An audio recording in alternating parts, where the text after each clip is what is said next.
devienne une terre de paix et d'hospitalité. En tout cas, cette question semble désormais préoccuper les responsables de la structure de la société civile ACI, à savoir Alternative Citoyenne Ivoirienne. Pour se donner les moyens de mener à bien cette mission citoyenne, elle a organisé une cérémonie grandeur nature à l'hôtel Radisson Blu Airport de Port-Bouët, jeudi 18 novembre 2021. Il s'agit du lancement du programme inclusif pour la réconciliation nationale et qui a vu la présence d'éminentes personnalités politiques, dont la représentante du président de GPS, religieuse, coutumière et de la société civile. Nous sommes très satisfaits parce que nous avons réussi à rassembler toute la classe politique et toutes les organisations de la société civile, les chancelleries, en tout cas toutes les composantes de la société ivoirienne au-delà de nos espérances. Ce projet qui comprend 10 points essentiels dont une tournée nationale de sensibilisation et de consultation des populations des régions et districts du pays de janvier à mars 2022 doit aboutir aux assises nationales au mois de juin prochain. Pour la paix donc, aucun sacrifice n'est de trop. Nous constatons que... Bon, j'arrête là. Voilà. Bonjour à tous. Aujourd'hui, nous sommes le 12 septembre 2022. Je fais cette vidéo pour revenir sur l'actualité en Côte d'Ivoire et surtout sur la détention de Madame Poultiri Balé, la grande dame, la très grande dame, très courageuse, très patriote, très panafricaine. Vous voyez, là j'ai montré un extrait d'une... comment dire, une grande réunion qu'elle avait organisée au mois de novembre 2021, où elle avait pu réunir des personnalités politiques et puis religieuses et tout ça, pour la réconciliation nationale. Et je disais que normalement, dans un pays où on respecte les dispositions légales, eh bien, cette dame, c'est elle qui doit présider, en tout cas à l'avenir, si jamais ça doit se faire, tout naturellement, c'est elle qui doit présider à ce, comment dire, ce forum, moi j'appelle un forum de réconciliation, voyez. Et vous avez pu voir dans les images, il y avait Madame Simone Gbagbo qui était présente au premier rang, il y avait Monsieur Afinguessan, il y avait Monsieur Mabry Touakeuse. C'est à cause de lui, Mabry Touakeuse, c'est à cause de lui que je fais cette vidéo aujourd'hui. Pourquoi? Mais parce que ce monsieur, vous voyez là, il était présent à cette cérémonie qui était solennelle. Et puis, d'une certaine façon, elle a convié pratiquement tous les partis politiques et puis toutes les organisations qui œuvrent pour qu'il y ait la réconciliation en Côte d'Ivoire de tous les citoyens, hein, de tous ceux qui habitent en Côte d'Ivoire. Or là, on est en pleine hypocrisie. Et M. Mabry Touakeuse, qu'est-ce qu'on a appris là cette semaine? C'est qu'il est allé à nouveau faire allégeance à M. Alassane Dramane Ouattara. C'est du cynisme. Et dire que c'est du cynisme, le mot est faible. Pourquoi? Mais parce que, regardez, il était présent, ce monsieur, lors de cette réunion-là. Hein, là, vous avez les images. Hein, il y a un gros plan d'ailleurs sur son visage. Il était présent. Voyez? Donc on pourrait se demander qu'est-ce qu'il foutait là-bas dans ce cas-là, à l'époque. Hein, au mois de novembre 2021, qu'est-ce qu'il foutait à cette réunion-là, convoquée par Madame Poultiri Balé et son association, son ONG ACI. On peut se poser la question, tout naturellement. Ben oui, parce qu'en réalité, entre novembre 2021 et août, comment dire, 2022, mais il y a eu beaucoup de choses qui sont passées. Entre autres, l'arrestation de Madame Poultiri Balé. Et du coup, normalement, si ces gens-là n'étaient pas, comment dire, des assoiffés de pouvoir et puis des, comment dire, des adeptes de la France-Afrique, on va dire, tout ce beau monde-là. Ah oui, je vous dis, en Côte d'Ivoire, très très peu de hommes ou femmes politiques, comment dire, se distinguent. Je suis désolé. Ah oui, ah oui. Donc il y a Amontano, il y a Afinguessan, mais il y a Monsieur Mabry Touakeuse qui, là, même pas de pudeur. Voyez, c'est-à-dire que c'est des trouillards, très clairement. C'est-à-dire qu'en fait, lui, grandement, il amène sa délégation pour aller voir M. Ouattara, là, hein, alors que cette dame, cette grande dame, cette opposante, hein, opposante, pour moi, c'est l'opposante numéro 1 à M. Alassane Ouattara. C'est pour ça qu'elle paye ce prix-là. Hein. Pourquoi? Parce que M. Ouattara a réussi à domestiquer toute l'opposition ivoirienne. Très clairement, très clairement. Ah oui, ah oui. Et donc, cette jeune femme, elle paye ce prix-là, et que la question d'aller au Mali pour se renseigner sur les 49 et maintenant 46 zozos là, qui sont allés pour tuer les innocents maliens, eh bien, c'était un prétexte, selon moi. En réalité, ça faisait longtemps qu'elle était dans le viseur, puisqu'elle était la première, rappelez-vous, qui a dit non au 3e mandat de M. Ouattara. C'était en août 2020. Voyez, donc 2 ans après, maintenant, elle est à nouveau en prison. Vous comprenez? Donc, M. Mabri-Touakeuse, mais en fait, quand je l'observe, il confirme ce que j'ai toujours pensé de ces gens-là. Lui, en l'occurrence. C'est-à-dire qu'en fait, je dis, voilà des gens qui ont des diplômes. Voilà, je crois qu'il est médecin, il est docteur donc en médecine. Il a son doctorat, enfin, normal.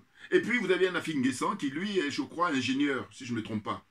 Et puis, il est à Montano. Écoutez tout ça. Donc, c'est des gens, de manière générale, qui sont brillants hein, dans le cursus universitaire et les études qu'ils ont pu faire. Sauf que, là où je leur mets un bémol, ou en tout cas, là où je leur mets opposition, c'est de dire que, écoutez, messieurs, nous sommes en politique, et vous n'êtes pas des hommes politiques. En fait, vous prétendez l'être, mais vous ne l'êtes pas du tout. Très clairement. Ah oui, parce que faire de la politique, avant tout, c'est avoir des convictions, mais réelles convictions, c'est-à-dire être prêt, hein, malgré tout, à les défendre. Or, qu'est-ce qu'on constate? Il suffit que M. Ouattara, hausse le ton ou même se frotte les sourcils, et puis ça y est, tout le monde garde à vous, et là, M. Mabri-Touakeuse en a fait l'illustration, et je crois que ce monsieur, il est dans le parti du feu général Robert Gueye. Et je dis, mais le général Robert Gueye doit se retenir dans sa tombe tout naturellement. Parce que de son vivant, il n'a pas joué comme ça les larbins. Oui. C'est ça qui est désolant. C'est-à-dire qu'en fait, c'est tout ce beau monde-là. Je dis, mais voilà, c'est l'expression même des intellectuels africains. Parce que vous avez observé hein, dans les classes politiques, que ce soit en Côte d'Ivoire, un peu partout, pratiquement, ils ont tous des bons niveaux. Mais simplement, ils ne sont pas à leur place. Je le dis ouvertement et tranquillement et sereinement. Ah oui, avec beaucoup de quiétude, avec beaucoup d'assurance. Ah oui, parce que j'ai dit, ils en ont fait l'illustration. Et là, la démarche de M. Touakeuse, là, pour aller, saluer M. Ouattara et lui dire ouvertement, ça y est, on revient au bercail, on revient pour intégrer le RHDP. Mais c'est impressionnant. Ah oui. C'est faire injure, en fait, aux Ivoiriens. Parce que, vous savez, ces gens-là, ils roulent pour eux-mêmes. Quand je dis pour eux-mêmes, c'est leur propre... orgueil et puis leur propre personne. Mais entre-temps, il y a des innocents qui sont morts en Côte d'Ivoire. Et oui, c'est-à-dire que les jeunes gens qui ont donné de leur vie, hein, depuis que M. Ouattara a commencé à faire de la politique en Côte d'Ivoire, et puis tous ceux qui ont formé le RHDP, là pour moi, personne n'est à exempter. Ah oui. Tous les gens qui ont fait le RHDP, ils doivent payer à un moment ou à un autre. Très clairement. Et je vous dis, moi, quand il s'agit de payer, c'est simplement qu'on vous arrête, on vous juge. Et on vous juge publiquement, comme a pu le payer M. Laurent Gbagbo et comme a pu payer M. Charles Bégoudé. Pareil. Ah oui, non, parce que, attendez, ils ne sont pas morts, on est d'accord. Voilà, c'est la raison pour laquelle hein, ça a été fait, on va dire, de manière élégante. Je ne parle pas de avant qu'ils aillent à la CPI, hein, je parle de quand ils sont à la CPI. Mais quand bien même ils sont à la CPI, ils avaient des ménotes qu'on ne nous montre pas, forcément, mais là encore, voilà. Mais c'est pour dire que, en fait, leur... intégrité physique a été préservée. Voilà. Ce n'a pas été le cas toujours, surtout quand ils étaient en Côte d'Ivoire ou lors de leurs arrestations. Vous comprenez? Donc je dis, il faudrait que tous les gens, toutes les personnalités qui ont intégré le RHDP, ils puissent eux aussi avoir ce sort-là. Parce qu'il faudrait nous expliquer. Si on dit que M. Laurent Gbagbo, il est acquitté, si on dit M. Charles Bégoudé est acquitté, et si on dit Mme Simone Gbagbo également, bon, mais dites-moi, il y a un responsable pour les 30 000 morts. Je ne dis pas 3 000, hein, parce que moi je ne fais pas de paresse intellectuelle. C'est de la pure paresse intellectuelle pour certains, et pour d'autres, c'est du cynisme. Et pour d'autres encore, c'est le mépris qu'ils ont vis-à-vis du noir, vis-à-vis de l'Africain. Parce que je dis, quand il s'agit de d'autres communautés, quand il y en a 2, on dit il y en a 4, ou il y en a même 20. Et quand il s'agit des Africains, on dit non, on essaie de minorer au maximum hein, les nombres. C'est pour ça qu'on en arrive à 3 000, et les autres, ils font de la paresse intellectuelle. Quand je dis paresse intellectuelle, je suis gentil avec eux. Vous comprenez? Mais je le condamne pour autant. Parce que je dis, moi, ma religion, c'est la vérité et la justice. C'est la raison pour laquelle il faut dire très exactement les chiffres. Vous voyez, je dis que moi, quand je dis 30 000 morts, je suis plus proche que ceux qui disent 3 000. Vous allez en convenir aujourd'hui en 2022. Voilà. Donc, M. Mabri-Touakeuse, c'est vraiment, je vous dis, l'expression même de l'intellectuel africain qui trouve qu'il est légitime pour faire de la politique. Voilà. Et regardez le résultat des courses. Eh oui. Hein? Donc, je vais prendre ma célèbre phrase pour les qualifier, ces gens-là. Je dis voilà. Les intellectuels africains font un usage caricatural de leur connaissance et de leur savoir. Bouillard, qui dit mieux. Je me présente Djoubian, c'est mon surnom sur le net. Je suis un panafricain très convaincu. Et accessoirement seulement, je me veux être un spécialiste de la France. Vous voyez, là, l'actualité en Côte d'Ivoire, c'est quoi? C'est que j'ai pris quelques notes par rapport à la situation comme ça de ces gens-là, de ces énergumènes. Je le dis, non, mais parce que, attendez, il faut nous dire, tous ceux qui sont morts là, ils vont mourir gratuitement. Mais c'est quoi?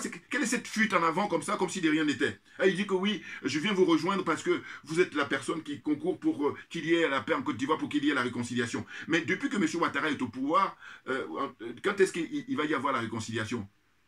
Quand? Quels sont les signes de réconciliation? Le nombre de personnes, plus de 100 personnes sont détenues pour des raisons d'opinion politique. Des prisonniers politiques, plus d'une centaine de personnes. Il nous dit 104, moi je vais même arrondir à 110. Moi je monte toujours, hein. Ah oui, oui, oui. Non, parce que je ne supporte pas qu'on minore les choses. Alors donc on va me dire, oui, mais toi, oui, mais non, mais moi, comme je suis un partisan de la transparence, mais le problème c'est que ces gens-là sont fâchés avec la transparence. Ils passent leur temps à mentir, ils passent leur temps à faire du déni. C'est ça la différence avec moi.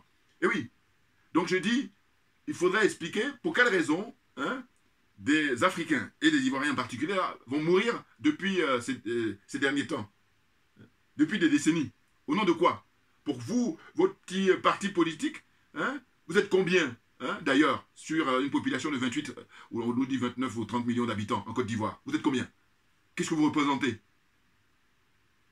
C'est incroyable. On est à l'heure d'Internet, on est à l'heure des réseaux sociaux, donc tout le monde est au fait des choses, et ces gens-là, ils sont sans gêne. Et c'est pour ça que je dis que je remercie toujours ceux qui ont inventé Internet, parce que je dis, moi, le fait que je puisse donner mon point de vue, mais je dis, mais Dieu merci. Mais oui, non, parce qu'il y a des gens qui ont plus de moyens que moi. Je dénonce ça tout le temps parce que je dis, moi, je suis fair play, vous avez même pu l'observer à chaque fois. Quand les gens sont bons dans un domaine, au niveau notamment de l'analyse, moi, je fais même leur publicité. Mais ce que je dénonce, c'est le fait que c'est la jalousie, la sorcellerie, qui concourt malheureusement chez les Africains, chez les Noirs, et du coup, on est les derniers de la classe. Vous voyez? Là, très rapidement. J'ai vu sur Internet, c'est un frère qui m'a envoyé ça. En fait, les Chinois qui sont en Afrique, quelques jeunes Chinois là, qu'est-ce qu'ils font? Eh bien, ils réunissent des jeunes Africains, et puis ils font des clips avec eux où les paroles c'est je suis un noir, je suis paresseux, je suis pas intelligent. En fait, bon, ils ridiculisaient le noir. Et il paraît que ça fait beaucoup de buzz sur Internet, notamment dans les pays anglophones, l'Afrique anglophone, et puis en Chine aussi. Mais moi, quand j'ai pris sa connaissance tout à l'heure avant de faire cette vidéo, je me suis dit, mais vous savez, la nature a horreur du vide. Les choses sont très claires, c'est vieux comme le monde. Voilà. Mais ça veut dire quoi? Ça veut dire que cette attitude-là qu'ont les Chinois, ils sont à l'aise, et eux, ils ne sont pas originaux. Là aussi, pareil, quand je dis original, c'est qu'il n'y a rien de nouveau. Voilà, puisque avant eux, il y a eu les Occidentaux, maintenant c'est eux à leur tour, au XXIe siècle, d'humilier les Noirs, d'humilier les Africains. Mais on est les premiers responsables, soyons clairs là-dessus, soyons sincères, soyons honnêtes. Mais moi, à mon petit niveau, ce que je préconise, mais j'ai dit, mais il vaut mieux tard que jamais. Mais par contre, il ne faut plus perdre de temps. Voilà. Parce que le problème, c'est que on sait qu'est-ce qu'il nous faut pour pouvoir s'en sortir, sauf qu'il y a des gens, même des nôtres, qui sont les premiers à faire le sale boulot pour que rien ne se fasse, que ce soit le statu quo, ou même qu'on soit complètement en recul. C'est quoi que je préconise dans cette cas de figure-là? Mais c'est beaucoup, beaucoup, beaucoup d'argent dans l'éducation. Et je vous dis, la chance que nous avons des dévanciers. Je pense à un Cheikh Anta Diop, je pense à un Frantz Fanon, je pense à un Aimé Césaire, et puis je pense à d'autres que j'oublie, des grands penseurs africains, dont on doit prendre les œuvres et puis les mettre en pratique. C'est-à-dire que commencer leur enseignement du primaire, pour ne même pas dire à l'école maternelle, jusqu'aux études supérieures. Le faire dès maintenant, 2022. Ah oui, c'est pas la peine de dire, bon, on va faire constituer les programmes et puis ça va être mis en place dans 4-5 ans. Parce que ça a toujours été, cette fuite en avant là. Alors moi, comme j'ai compris ça, j'ai dit non, mais en fait, c'est les moyens qui manquent. Et bien entendu, parce que je vous dis, regardez-moi, à mon petit niveau là, regardez, ça là, le slogan là que j'ai eu comme idée, mais je lui dis que normalement, s'il y a des frères qui ont beaucoup plus de moyens, ils pourraient apporter leur concours, de manière à ce que ça soit placardé, mais partout. Pourquoi? Parce que vous imaginez, ça, je gifle tout le monde avec ça. Quand je dis tout le monde, je dis aussi bien les corrompus que les corrupteurs. Ah, mais bien entendu, soyons sincères, voilà. La zone des aliénés, des complexés, des corrompus, je gifle aussi bien les corrompus que les corrupteurs. Voilà. Maintenant, le problème, c'est que les gens ne sont pas fair play, les gens sont dans une situation de nivellement par le bas, voilà. C'est ça qui est regrettable. Mais résultat de course, on est pratiquement tous perdants. Et eux, ça les arrange. Bien entendu. Mais moi, ça ne m'intéresse pas. Voilà. J'ai pas le temps, Assimi Goïta. Bouillard. Voilà. Donc, on avance. Et je dis, mais tout simplement, c'est ce qu'il faut faire. Parce que je crois qu'à partir du moment où on commence à le faire, mais on va là considérer qu'il y a une génération là qui est sacrifiée, beaucoup de générations. Mais par contre, on acte pour maintenant, à partir de 2022, mettre le paquet beaucoup d'argent dans l'éducation. Et quand je dis éducation, je parle de l'éducation africaine. Parce que très souvent, quand on parle d'éducation, en fait, on parle d'éducation à la française, l'éducation à l'anglaise, l'éducation à l'espagnol, portugais, tout ce que vous voulez. Non, là, quand j'ai cité, vous avez vu, j'ai cité là. C'est que des Africains que j'ai cités. Voilà, vous voyez.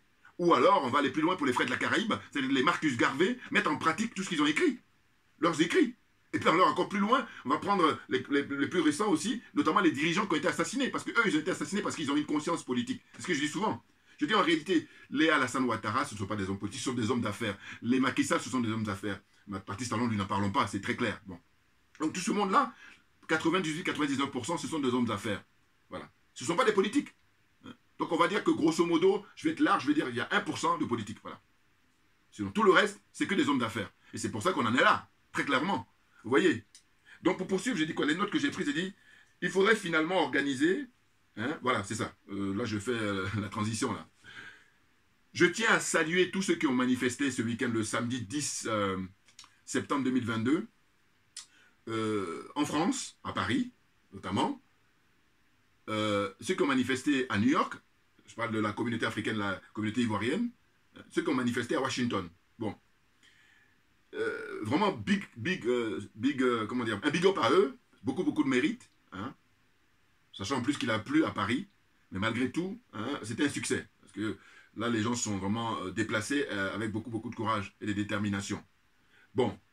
Mais moi, quand j'ai regardé les images, alors, d'aucuns vont dire, comment ça se fait que t'es pas... Je le dis ouvertement, moi, ça ne m'intéresse pas de mentir. Voilà. Donc, je dis la vérité. En fait, moi, je ne suis pas allé parce que actuellement, je suis dans une situation où je n'ai pas envie d'être exposé. Voilà. Je parle par rapport à ma situation professionnelle. Voilà, c'est ça, en vrai. En vrai, c'est ça. Je suis sincère, là, voilà. Parce que c'est très important. Mais, cela dit, je suis de près l'activité. Ça veut dire que quand je serai libre, mais je me bats pour ça, et bien, vous comprenez bien que moi, je me suis déjà déplacé dans des endroits, vous l'avez compris, hein, j'étais à Montpellier la dernière fois. Et là, on a pris d'énormes risques. Vous avez les images sur Internet. Bon, je m'arrête là. Pour revenir, pour dire quoi? Pour dire que j'ai vu que justement le cortège qui est parti de la place du Trocadéro à Paris, hein, pour ceux qui ont manifesté à Paris, ils ont eu, comment on appelle ça, à affronter les forces de l'ordre qui les ont barré la route pour ne pas qu'ils aillent déposer leur doléance à l'ambassade de Côte d'Ivoire. Bon. Donc la manifestation avait pour objet de demander ni plus ni moins la démission de M. Alassane Ouattara. Et ça, il faut garder ça comme mot d'ordre. Hein. Voilà, il ne faut pas changer. Et puis, auparavant, c'était la libération de Mme Poulcheri Balé et de tous les prisonniers politiques en Côte d'Ivoire. Voilà. Exiger leur libération sans condition. C'était ça le mot d'ordre pour les manifestations qu'il y a eu.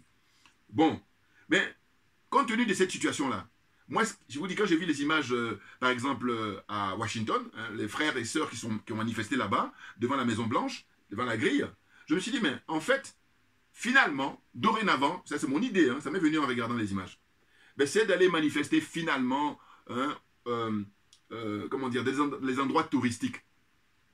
Et puis, il faut envoyer juste quelques délégations, enfin de quelques personnes, voilà, une délégation de quelques personnes pour aller donner les délégations, notamment à l'ambassade. Mais autrement, c'est plus la peine d'amener le cortège à l'ambassade. Ça ne sert à rien. Moi, je suis quelqu'un, je dis toujours que, compte tenu de ce qui s'est passé, on tire les leçons. Hein, quel est le bilan? Voilà. Donc là, j'ai été inspiré par ce que j'ai vu, comment dire, les images des frères et sœurs qui ont manifesté, que je salue, hein, là-bas aux États-Unis et en particulier à Washington, ou aussi à New York. Ils étaient devant le siège de l'ONU, hein, l'Organisation des Nations Unies. Bon. Mais au fond, devant la Maison-Blanche, eh bien, les frères qui étaient là-bas, ils n'étaient pas nombreux, malheureusement. Mais par contre, ce qui est intéressant, c'est qu'il y avait beaucoup de touristes qui regardaient et ça leur permettait de les sensibiliser. Mais voilà, c'est ça qui m'est venu à l'esprit. Donc je dis que pour Paris ou pour la France, ce qu'il faudrait, c'est de rester au Trocadéro. Mais surtout rester, demander les autorisations à la préfecture pour l'esplanade des droits de l'homme. Voilà. Parce que c'est un endroit très important pour les touristes quand ils viennent en France. Ah oui, la place du Trocadéro, parce que quand vous êtes là-bas, vous avez la Tour Eiffel en face de vous. C'est un endroit vraiment impeccable. Une vue panoramique très importante. Vous comprenez? Donc je vous dis dorénavant, hein, ceux qui veulent prendre les idées, c'est manifester maintenant que dans les endroits touristiques. Bon, c'est pas ça qui manque en France. Franchement, sinon, à chaque fois, vous allez rencontrer ça, parce que, étant donné que la Côte d'Ivoire, c'est le bon élève de la France-Afrique, vous comprenez bien que, pour l'instant, les Français sont en train de réfléchir à l'opportunité de pouvoir remplacer M. Ouattara. Mais avant d'en arriver là, eh ben, ils vont le soutenir. D'une certaine façon, regardez. Parce qu'au fond, normalement, dans un pays de droit, comme je dis que la France est disqualifiée, normalement, ils devaient encadrer les manifestants et puis à ce qu'ils aillent donner leur doléance. Voilà. tant qu'il n'y a pas de brutalité, tant qu'il n'y a pas de, comment dire, de virulence, enfin, comment dire, de violence, voilà. C'était pas la motivation des gens étaient même festifs, hein, dans une marche classique. Mais là, non, on leur dit non, vous ne bougez pas. Donc, ils ont été bloqués finalement, je crois, ça devait être à la place Victor Hugo, si je m'abuse. Voilà, ça devait être là. Donc, l'ambassade est très loin là-bas. Bon. Donc, je dis qu'à partir d'aujourd'hui, eh ben, pour Paris, vous avez Trocadéro, vous avez aussi du côté du Sacré-Cœur, hein, la basilique Sacré-Cœur, hein, c'est du côté de Montmartre, voilà, ceux qui connaissent un peu Paris. Il y a beaucoup de touristes là-bas, donc il faut aller manifester là-bas, parce que du coup, vous pourriez sensibiliser avec notamment les photos du petit Kofi qui a été décapité, dont on a joué au ballon, enfin, on jouait au foot avec sa tête, hein, et puis Mme Poulcheri Balé et d'autres qui sont des prisonniers politiques en Côte d'Ivoire. Voilà. Vous pouvez sensibiliser très facilement les touristes. Ah oui, oui, oui. Je crois que ça va être beaucoup plus efficace, ça, que de faire le circuit classique qui dit on part de Trocadéro et puis on va à l'ambassade, et puis arriver à l'ambassade, parce qu'ils vont tout le temps faire ça, hein. Surtout que les Français ils sont connus pour ça. Parce que comme vous allez observer, dans les autres pays, ils encadrent. Hein. Regardez, ils ont pu aller, les manifestants, alors on me dirait ils sont peut-être pas très nombreux, mais même là, si vous n'êtes pas nombreux, au contraire, les flics vont vous encadrer en France. Voilà. Parce que regardez le traitement qui est réservé aux gilets jaunes. D'ailleurs, j'ai prévu là dans les jours qui viennent, quand j'aurai le temps, de faire une nouvelle. Ça fait longtemps que je n'ai pas fait de vidéo sur les gilets jaunes. Et là, je vais justement dénoncer, hein, comment on appelle ça, la brutalité de la police française et puis le fait qu'ils ne veulent plus qu'il y ait des gilets jaunes. Parce que les gens maintenant aujourd'hui, quand ils défient très souvent, ils n'ont même pas de gilet, mais ils essaient quand même de faire une chasse aux sorcières par rapport à ça. C'est très grave. Et c'est pour ça que je dis, mais quand ça fait longtemps que je disqualifie la France, mais là ils me donnent raison, très clairement. Vous comprenez? Bon, enfin bref. Donc là, l'idée que j'ai donnée, c'est ça, hein, Basilique Sacré-Cœur, et puis d'autres endroits aussi, en tout cas tous les endroits, tous les sites touristiques notamment. Bon, la ville des Champs-Élysées, ça a été un peu moins évident parce que là-bas, justement, les gilets jaunes ont fait que, voilà, ils sont maintenant hystériques. Ils sont hystériques, les forces de l'ordre et puis les dirigeants de ce pays. Voilà. Sinon, il y a aussi l'Arc du Triomphe. Bon, mais en tous les cas, un point très important et intéressant, c'est la place du Trocadéro. La place, mais sur l'esplanade, hein, ne mettez pas loin là-bas. Hein. Faites tout pour obtenir les autorisations auprès de la préfecture et être sur l'esplanade parce que je vous dis, la plupart des touristes qui viennent du monde entier, quand ils viennent en France, eh ben, c'est l'endroit même où on voit la Tour Eiffel, mais voilà, parfaitement. Vous comprenez, pour ne pas dire grandement. Bon. Maintenant, la Tour Eiffel, on peut y aller en bas, mais c'est moins évident maintenant, parce que depuis maintenant 3-4 ans, ils ont fait de manière à ce que c'est même plus intéressant, parce que tout est fermé, enfin bon, bref. Donc, ce que je disais, il faudrait finalement organiser les rassemblements dans des endroits touristiques, voilà ce que j'ai dit, voilà, et se rendre à l'ambassade, voilà, une petite délégation pour aller à l'ambassade de Côte d'Ivoire. Bon. Donc, le cas des hommes et femmes politiques, en particulier le cas d'Afin Guessa, bon ça c'est ce que j'ai dit tout à l'heure, je l'ai dit tout à l'heure, excusez-moi, hein, parce que là sur mes notes là, mais je crois que j'ai déjà dit, vous voyez, et donc voilà, quand tu vois les agissements de Afin Guessa et surtout de Mabel Touakeuse là, qui officiellement comme ça vient à nouveau faire allégeance à M. Ouattara, tu dis mais il y a eu des gens qui sont morts là, et vous êtes dans cette attitude-là, mais ils méritent, tous ces gens-là, d'aller devant la CPI. Maintenant je dis bon, la CPI ça ne va pas nous intéresser, ils méritent d'être arrêtés en Côte d'Ivoire, et puis d'être jugés et retransmis à la radio et la télévision. Je vous dis, le même sort qu'on a fait réserver à M. Babo et à M. Charles Bégoudé, il n'y a pas de raison. Voilà. Qu'est-ce qui pourrait justifier qu'eux, on a fait payer ça et puis les autres sont tranquilles? Sachant en plus que la justice, après coup, a démontré qu'ils y sont pour rien. Voilà. C'est le monde à l'envers. C'est même pour ça que, gentiment, j'ai dit, bon, mais tout le monde doit entrer en psychiatrie. C'est très grave, c'est incroyable. Des gens qui sont les coupables, ils sont tranquilles, puis ils donnent des leçons. Alors là, c'est le pompon. Ah oui, M. Ouattara. Oui, c'est lui le responsable, avec la France, avec tous ceux qui ont constitué le RHDP. Je suis désolé, tous ceux qui ont constitué le RHDP, c'est l'heure est venue maintenant qu'ils rendent des comptes. Or là, ce n'est pas le cas. Et puis des gens connus, qui ont plus de moyens, qui ont des pouvoirs médiatiques, qui ont des pouvoirs financiers, pouvoirs économiques, ils font rien. Ils sont là, dans la connivence. Ah, c'est incroyable, des lâches. Enfin, bon, chacun. Moi, je fais ce que je peux, hein, très clairement. Ah oui, oui, oui. Et je vous dis, par rapport à mes enfants ou à mes petits-enfants, si on regarde les images, voilà, il y a de quoi être fier. Ah oui, oui, oui, digne. Moi, je regardais dans la glace, ce qui ne va pas être le cas pour tout le monde. Ouais. N'importe quoi. Alors, je note le décalage qu'il y a hein, dans des hommes et femmes politiques en Côte d'Ivoire qui sont domestiqués par M. Ouattara, bon, je l'ai déjà dit, hein, au point d'attendre de prendre le pouvoir alors que M. Ouattara viole les droits des Africains et en particulier des Ivoiriens depuis qu'il est au pouvoir. Et cela s'explique par la manière dont il est arrivé au pouvoir, tout simplement, grâce à l'armée française. Mais bien entendu, c'est-à-dire que tout ça, ça vient du fait que M. Ouattara n'a pas pris les pouvoirs régulièrement. Donc tout s'explique, tout se comprend. Ah ben oui, très clairement, c'est l'armée française qui l'a posé là. Hein, on a toute la démonstration partout, hein, dans les écrits, le témoignage des gens, et puis aussi des journalistes spécialisés. documentaires, tout ça, clair maintenant aujourd'hui en 2022. Voilà. Et là, les gens n'osent pas le dénoncer et puis dire, bon, comment on fait pour pouvoir réparer ça? Voilà. On fait plutôt du déni et donc on insulte l'intelligence de ceux qui ont donné de leur vie, les pauvres. Vous voyez? Et m'abrise-toi que là. Par cette attitude-là, ben, il insulte tous les jeunes gens, toutes les personnes qui sont mortes depuis que M. Ouattara est au pouvoir. Comment tu peux aller faire allégeance alors que la dame qui t'a invité, tu étais présent à la cérémonie, elle est en prison là, au moment où elle est en prison, tu ne te gênes pas d'aller faire allégeance à M. Ouattara. Je dirais même qu'il est pire que M. Ouattara dans son attitude, parce que c'est les gens de personnes, vous savez, qui veulent en fait des opportunistes. C'est-à-dire que là, c'est M. Ouattara qui a le droit de citer, là, on est en 2022, mais qui dit qu'en 2023, il ne peut pas sauter. Et quand il va sauter, ce même Mabrik que je vous fais le pari qu'il va venir faire allégeance à celui qui serait au pouvoir. Mais il est pire, ce monsieur. Non, parce qu'à aucun moment, il va rendre des comptes. Ah oui, c'est ça le problème. À aucun moment, il va rendre des comptes. Cette attitude-là, c'est ça que ça veut dire.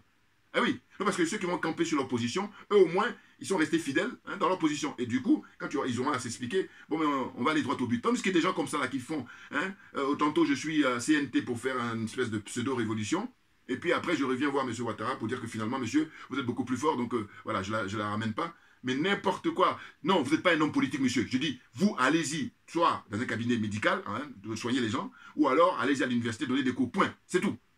Wow. Je suis gentil, je dis, vous allez être des... Parce qu'en fait, la plupart, pour moi, je les prends comme des conseillers. Il y a une nuance, il y a une différence fondamentale, il y a une différence essentielle. Ah oui, ils pensent qu'ils sont politiques, alors que quand tu vois la façon de se comporter, mais il n'y a rien de politique. Voilà. Mais quand vous êtes des techniciens, voilà, on a besoin de vous parce que le politique a besoin de techniciens. Alors, vous voyez, Madame Poulcheri Balé, c'est une politique. Voilà. Madame Simon Gbagbo, c'est une politique. Vous voyez, Monsieur Laurent Gbagbo, évidemment, c'est un politique. J'allais dire...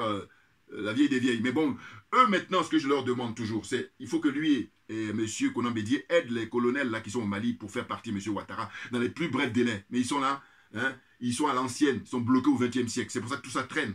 Eh oui, je suis désolé. Enfin bon. Vous voyez? Donc pour la suite, qu'est-ce que j'ai noté? J'ai noté que, voilà, c'est ça. Il y a les démolitions des maisons, des bâtiments des gens, des logements des gens, depuis que M. Ouattara est au pouvoir. Ça aussi, ça fait partie de sa singularité. Il se distingue de très loin. Avant lui, on n'a pas démoli les maisons comme ça. Bon, démoli, c'est pas ça tellement le problème. Le problème, c'est que les gens ne sont même pas dédommagés. Les gens ne sont même pas relogés. Voilà. Parce que si ils relogeaient les gens et qu'ils dédommageaient, bon, mais on ne poserait pas de questions, naturellement. Parce que ici, même dans les pays qui sont développés, c'est ce qui se passe. Vous comprenez? Mais ce n'est pas le cas. C'est-à-dire que c'est la loi du plus fort, c'est la loi de la jungle. Et du coup, les pauvres gens, ils se retrouvent, il y en a beaucoup qui dorment même dans les cimetières, dans le pays du Fouette-Boigny, excusez du peu. Vous comprenez? Eh oui. Donc là, le constat, en tout cas l'actualité, ce qui est plus récent, c'est des gens qui habitent, je crois, non loin de la base militaire française, 43e Bima à Port-Boué, à Abidjan, non loin de l'aéroport là. Il y a un immeuble là, les immeubles même qui ont été construits à l'époque du Fouette-Boigny, eh bien, ils sont en train de dire aux habitants, aux gens qui sont là-bas, aux résidents, d'évacuer les lieux pour qu'on casse leur maison, sans leur proposer une solution de relogement et de compensation. Vous vous rendez compte? Donc on a les témoignages des braves dames, des gens qui ont un certain âge, et je me rappelle toujours, qui m'a frappé comme ça, le témoignage d'une dame qui disait que là où ils sont, les plus jeunes ont 78 ans au niveau des personnes âgées, les plus jeunes. Vous vous rendez compte? Et elle est en train de supplier toute la Côte d'Ivoire et puis les dirigeants, les hommes et femmes politiques en Côte d'Ivoire, surtout ceux qui tiennent le pouvoir, M. Ouattara et consorts, M. Ouattara et compagnie. Vous voyez?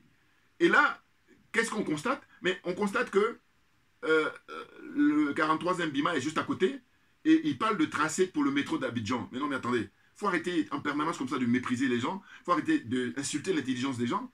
Parce que, justement, dans les pays que vous copiez là, comme ils copient mal caricaturalement, parce que tout est ici, une seule personne peut remettre en cause un projet de métro. Parce qu'il y a des droits qui sont à faire valoir. Or là, il y a beaucoup de gens, des milliers de gens qui ont des droits, on s'en fout, on bafoue. Et parce que ce tracé-là, on peut le modifier. Et d'ailleurs, moi, ce que j'ai dit, voilà, c'est là où je vais faire la chute. C'est que j'ai dit, mais la solution, elle n'est pas, comment dire, difficile. Ah oui, non, en apparence, on croit, mais ce n'est pas difficile. Mais c'est d'aller manifester 24 heures sur 24 devant le Bima, devant le 43e Bima, c'est-à-dire la base militaire française en Côte d'Ivoire, et de dire que vous allez partir maintenant et pas demain. C'est-à-dire maintenant, plus que jamais. Voilà. Vous ne bougez pas. Tant qu'ils ne partent pas, vous êtes là. Mais c'est ce qu'il faut faire. Et là, il faut un mot d'ordre pour des gens qui se disent leaders de parti, des gens comme ça, dans l'escroquerie pure et simple. Eh oui. Là aussi, pareil, c'est la loi naturelle des choses. Hein. Parce qu'il y en a qui sont en train de faire du mensonge, de la démagogie en disant bon, mais si les hommes politiques ne répondent pas, il faut. Non, non, non, non, non. La loi naturelle, c'est que le mot d'ordre doit découler. De toute façon, c'est pas compliqué. Il faut voir par le passé. C'est parce qu'il y a eu des mots d'ordre qui ont été donnés que les gens sont descendus. Donc, c'est impréalable. C'est impréalable. Ils sont tellement malhonnêtes que maintenant, ils veulent essayer de détourner en disant oui, bon, s'ils ne font pas, les citoyens peuvent quand même y aller. Vous vous rendez compte, on en est rendu là en Côte d'Ivoire. N'importe quoi. Donc, moi, quand j'ai vu les images, je me dit, mais non, mais il y a simple. Il faut aller manifester 24 heures sur 24 devant la base. Il faut aller en grand nombre. Hein, devant la base militaire avec les pancartes. Hein, militaire française, la 43e BIMAN, et puis les autres bases militaires aussi. Pour dire, vous allez partir maintenant. Et le Mali a donné l'exemple. Vous voyez. Donc, c'est plus facile de copier. Et puisque le Mali a donné l'exemple. Et quand j'ai donné l'exemple, il n'y a pas 10 ans, il n'y a pas 15 ans, il n'y a pas 20 ans. Hein, là, hein, il y a quelques semaines, là. L'armée française a plié bagage. En août 2022, ils ont quitté le Mali. Alors, c'est vrai qu'ils sont allés au Niger et tout ça. Mais bon, c'est ça notre problème, nous, en tant qu'Africains. C'est que, en fait, quand il s'agit de le cas de l'Ukraine, ils sont tous unanimes, tous le Coderm, pour soutenir l'Ukraine. Et puis, nous, lobotomisés qu'on est, et puis, voilà, de toute façon, mais on se bat, hein. Je veux dire, quand je fais des vidéos, c'est tout ça aussi pour déconstruire. Hein. La zone des aliénés, la zone des complexés et des corrompus, ça fait que c'est le contraire qui se produit. C'est-à-dire qu'au lieu de venir en aide massivement, au Mali, eh ben non, au contraire, on va dire aux Occidentaux, eh ben dites-nous qu'est-ce que vous voulez qu'on fasse vous. Et qu'eux, ils vont dire, écoutez, nous, ce qu'on veut, ben, c'est, je sais pas moi, 2 bouteilles d'eau. Ils disent, non, non, non, on va vous amener carrément toutes les citernes ou toutes les puits du village. Voilà. Ils sont comme ça, ils en sont rendus là, les Hassan Ouattara, les Macky Sall, je n'exagère rien du tout, ou les Bazoum, ou les Patrice Talon. Et d'ailleurs, j'oublie pas, Patrice Talon, j'ai appris quoi? J'ai appris que, il avait commandé les trucs, hélico ou les avions de guerre, ils ont refusé. Voilà. La France. 2, j'ai appris aussi qu'il a été voir le président du Rwanda pour qu'il y ait une aide par rapport aux terroristes, etc. J'ai dit, mais attendez, on est à l'heure d'Internet, on est des réseaux sociaux, ce qui se passe au Mali, mais le Mali n'est pas, je sais pas, dans une planète... je comprends pas. Mais non, ce sont des menteurs, ce sont des démagos, ce sont des... Alors là, mais je trouve même plus les qualificatifs, parce que je dis, mais c'est trop flagrant. Avant, quand il n'y avait pas Internet, on peut comprendre. Mais aujourd'hui, avec Internet, mais ces gens-là qui prennent l'argent des Béninois, hein, voilà, qui sont payés grassement, mais ils pourraient récupérer les informations et puis dire voilà ce qu'on va faire. Mais non, en fait, ils le savent, mais ils sont malhonnêtes et donc ils font mine. Voilà. C'est incroyable, hein? Tout ça, ce sont des criminels qui doivent répondre le moment venu. Très clairement. Ah oui, oui, oui. Vous voyez? Donc, la suite, c'est quoi? Les colonels au pouvoir au Mali peuvent faire partir M. Ouattara du pouvoir, mais il faut préalablement que les hommes et les femmes politiques en Côte d'Ivoire apportent leur concours et leurs aides aux dirigeants maliens pour accélérer le départ du pouvoir de M. Ouattara. Mais oui, très clairement. Ah oui, alors on va me dire, oui, mais ce qu'il doit faire, je l'ai déjà dit dans les vidéos, mais je vais le redire encore. En fait, vous imaginez-vous que M. Ouattara, enfin M. Ouattara, non, je vais parler de M. Gbagbo, Laurent Gbagbo et M. Henri Konan Bédié, je rêve, je fais un rêve, c'est qu'eux, ils convoquent une réunion extraordinaire, une conférence. Hein, voilà, et les journalistes de Côte d'Ivoire, les journalistes africains, les journalistes français, il ne faut pas les oublier, il faut qu'ils viennent là ils sont en premier rang. Et maintenant, ils vont tenir la conférence de presse la plus courte de leur histoire. Monsieur Konan Bédié et monsieur Laurent Gbagbo. Ils disent, voilà, nous vous avons réunis, c'est pour vous dire que, dorénavant, nous sommes en 2022, nous en avons marre de l'armée française, donc on demande la fermeture de toutes les bases militaires françaises en Côte d'Ivoire, en Afrique même en général, et en Côte d'Ivoire notamment.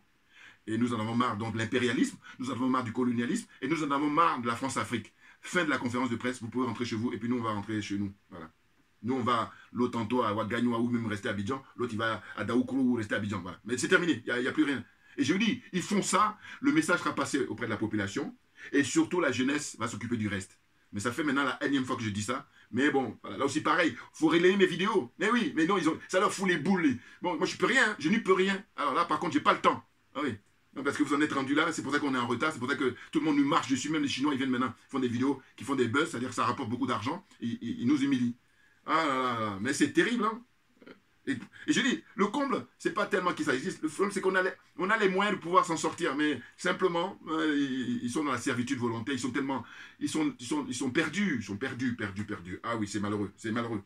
Bon, mais on va y arriver, ne vous inquiétez pas, parce que nous sommes motivés, hein. On lâchera rien, comme je dis d'habitude, parce que c'est nous qui avons raison, c'est clair. Bon, les dirigeants maliens, bon, donc voilà, je dis, il faut les aider. Hein? Les dirigeants maliens exigent dorénavant que M. Ouattara expulse tous les opposants maliens installés en Côte d'Ivoire. Surtout, les dirigeants maliens ont déjà libéré 3 femmes. Vous voyez, les 3 ozos là. Il reste maintenant 46. Mais les 46, par contre, ils vont rester là-bas jusqu'à ce qu'ils obtiennent ce qu'ils veulent de M. Ouattara, même pour le faire partir. Et je vous dis, eux, ils sont en train de travailler pour le faire partir, mais on peut accélérer. Donc faites les trucs là qui sont simples. Les conseillers de Gbagbo, les conseillers d'Henri Konan Bédié là, reprenez les vidéos et puis faites un effort sur vous-même. On va vraiment, tout le monde sera gagnant. Parce que pendant ce temps-là, le fait que vous ne fassiez pas ça, regardez le nombre de morts, regardez, ça continue l'humiliation qu'on subit. C'est dingue, hein? Ah là là, mon Dieu, mais c'est fou, c'est fou. Alors, enfin bon, bref. Donc, vous voyez les 3 femmes-là, les mercenaires qui ont été libérées récemment en guise de détente et de bonne foi. Voilà, c'est ce qu'ont montré les colonels. Mais ils attendent dès à présent que M. Ouattara en fasse de même. Voilà. M. Ouattara, il lui demande de, comment dire, expulser tous les opposants là, maliens qui sont là-bas, qui participent à la déstabilisation du pouvoir actuel au Mali. Voilà. Mais là, lui, il est soutenu par les Français. Hein, et donc, en fin de compte, eux, ils sont dans une démarche d'humanisme, mais ils sont à un autre niveau. Hein. Les francs-maçons, et puis avec d'autres obédiences qui sont complètement à l'opposé de l'humanité, vous comprenez bien. Voilà. Enfin, bon, voilà. Donc, c'est ce que je voulais dire aujourd'hui concernant l'allégeance de M. Mabry Touakeuse. Il est à l'image même des hommes et femmes politiques en Côte d'Ivoire, en Afrique en général, et en Côte d'Ivoire en particulier, qui est, je vous dis, le bon élève, pour ne pas dire le numéro 1, dans le système de la France-Afrique. Mais nous nous battons au quotidien pour que tout ça puisse être, comment dire, détruit. Ah oui, oui, oui, très clairement. Vous voyez? Donc je dis, on lâche rien, comme d'habitude, parce que c'est nous qui avons raison. Merci pour votre attention, merci pour votre fidélité, et à très très bientôt. Merci bien.